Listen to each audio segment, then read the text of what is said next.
Patrick Star is one of the most beloved animated characters of the last couple of decades, even stealing much of the spotlight when he appears on screen with SpongeBob, also being responsible for 50% of all internet memes. But within all the questions that can arise about Patricio's lifestyle and his mental retardation, there is a strong doubt about his character. How does he possess money if he doesn't work? In some episodes, we can see that he consumes large amounts of food, demonstrating his ability to buy sweets through clever engineering. And on one occasion, he even had the luxury of wasting money when he purchased a bathroom opener from a crab during his garage sale. So, from where do the funds for your expenses come? My personal theory was that he was engaged in illegal trafficking of jam, but today we will ascertain that maybe I have been slightly mistaken or maybe not. Let's find out the truth.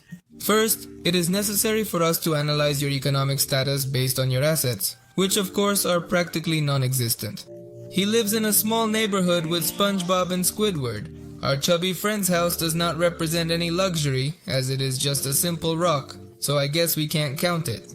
In one of the first episodes of the series, when the pineapple where Bob lives is consumed by nematodes, Patrick tries to help his friend rebuild his home, claiming that he built his own house, although it is most likely, considering that it is just a rock, that he only transported it from one place to another.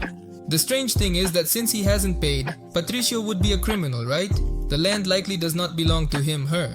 Regarding its interior, the house lacks a spacious area, but its appearance constantly changes in multiple episodes.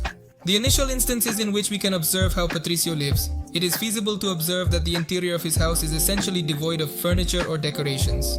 Later on, in the first season, we can observe in a brief scene from episode 13 that his space continues to be quite limited, but he has an armchair, as well as his own television, one small lamp, although this contradicts later when Patrick's parents write them a letter announcing that they are about to make a visit. Here we can observe that the interior of the rock is empty again, although it is more spacious. But curiously, it is Patricio himself who takes care of shaping his own furniture with the sand from his floor, making his own refrigerator, a wider armchair, and his television. In future appearances, the interior of Patricio's house looks different again, but we are not going to explain the redesigns one by one. Since these inconsistencies are normal in the series, the important thing here is that Patricio's properties never exceed basic needs, and the most expensive thing he can have is his television and occasionally cable. Therefore, it is abundantly clear that Patrick resides in a perpetual state of poverty, being a member of the lower class. This is the reason why he consistently relies on his friend SpongeBob. If we observe closely, we can see that whenever Patrick is seen incurring any expenses, he is usually accompanied by his best friend, indicating that Bob handles the financial aspects for his friend. In reality, we even witness how Patrick directly approaches not just to request money from Bob, but also utilizes the pineapple as if it were his own dwelling on numerous occasions. In reality, we have an episode where SpongeBob is unjustly terminated from the Krusty Krab so that Mr. Krabs can economize and save a few pennies by reducing expenses. Here Bob tells Patrick that if he doesn't have money to buy his food, then Patrick won't be able to eat either, making it clear that Patrick depends entirely on Bob's salary. The starfish tries to cheer him up by telling him that she will show him the fun side of living as an unemployed person and that she will show him how he can survive without earning 0.01. So the next day, our fat friend encourages the sponge to anger the squid in his garden so that he ends up throwing food in their faces to get rid of them. After that, Patricio takes Bob to Sandy's dome so they can have breakfast for free with her, although they ultimately end up consuming radioactive food. Here it is made clear that Patricio not only utilizes Bob to obtain money and food, but also has a tendency to manipulate the other characters in order to consistently act in his own favor. Although this behavior can occasionally lead to catastrophic outcomes, as evidenced by his extraordinarily nourishing breakfast. But this does not mean that despite his stupidity, he is totally unable to perform tasks for short periods of time, and whenever he makes an effort, he seems to achieve whatever he wants without much difficulty. An obvious instance is the moment when Bob was provoked during the Friars Olympics, and in an X, Patricio succeeded in obtaining a position as the official cook of the Stewie Bait Bucket. He has also collaborated with Mr. Krabs and the Krusty Krab team on some occasions, being considered more than once when an extra hand is needed or even replacing Bob himself. And despite the fact that his actions tend to have a more detrimental than beneficial effect on his bosses, everything seems to indicate that on occasion he does manage to earn a few cents through small spaced jobs, when the need truly pushes him to do so, or when Bob is unable to fulfill some of his whims and desires. For instance, in episode 93, we witness Patrick's visit to the Krusty Krab, where he indulges in over 50 Krabby Patties solely for his own consumption. However, when the time comes to settle the bill, he finds himself penniless, compelling him to undertake menial labor as Mr. Krabs' servant. His tasks include mopping, cleaning tables, and disposing of trash. In one of the latest episodes that have come out of the series, Patrick is also seen trying to get free ice cream from one of the peanut restaurants, asking for sample after sample of all the ice cream flavors available. When the workers get tired of Patricio and kick him out of the place, he returns as an employee since he finds out that everyone who works in this chain can get free ice cream during their meals. So motivated by his passion for glorious ice cream, Patricio manages to work for a couple of days in the peanut. It must be stated that even though things concluded quite poorly for both Mr. Krabs and the Peanuts, Patrick obtained the position.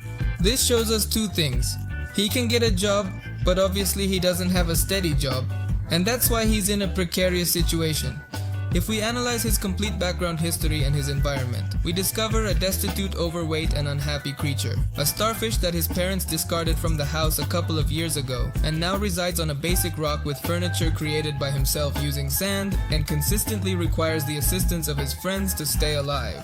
I mean, there must be a reason why Patricio didn't want Bob to go back with his parents after all. However, something that I found rather curious is a theory from Reddit that informs us that Patrick may not need to make any payments for services because he is believed to belong to the royal family. And it is that in an episode of the 4th season, Patricio's family tree is revealed to us in detail, and here we not only learn that he is related to Gary in some strange way, but that he is descended from ancient kings of Bikini Bottom, and although Gary ends up being the rightful heir to the crown, by the end of the episode Gary is never mentioned again as a king, so it is similarly presumed that Patricio may have renounced this position. If this is correct, the next analyst to govern would necessarily have to be Patricio's father, at least if we base ourselves on the image you are seeing on the screen, and this turns Patricio into a prince of Bikini Bottom. And if the royalty of this cartoon resembles real life a little, then the protagonist of this video would never have to worry about paying for any basic service of his home again. He would have all his expenses covered due to his connection with the royal family. But something very different is that he is an idiot who surely wastes all his money on sweets and candies or on even more useless things. So if he were a prince, even if he is shitting money, he would never have enough to fulfill all his tastes and cravings. Another theory that's been circulating is that we've seen Patricio with a fishing license, and in the context of the show, it would essentially be a license to either kill people or go fishing. Many people say that Patricio provides the meat for the bait bucket, or that the kangaroo burgers come from there, but considering his evident poverty and lack of intelligence, I am skeptical that he earns his money in that manner. Therefore, I do not believe this theory holds much truth. So in summary, Patricio seldom manages to make money independently in scarce employment opportunities that he may come across, but they consistently result in tragedy, so generally no one is willing to employ him. A majority of his expenses are covered by SpongeBob, although Sandy and Squidward may have ultimately ended up paying for certain things on certain occasions. His parents may have helped him perhaps with some belongings, but they do not take care of him on a daily basis. So, I hope you enjoyed this video. Give it a like if you enjoyed it and subscribe for more videos like this, and see you in the next video.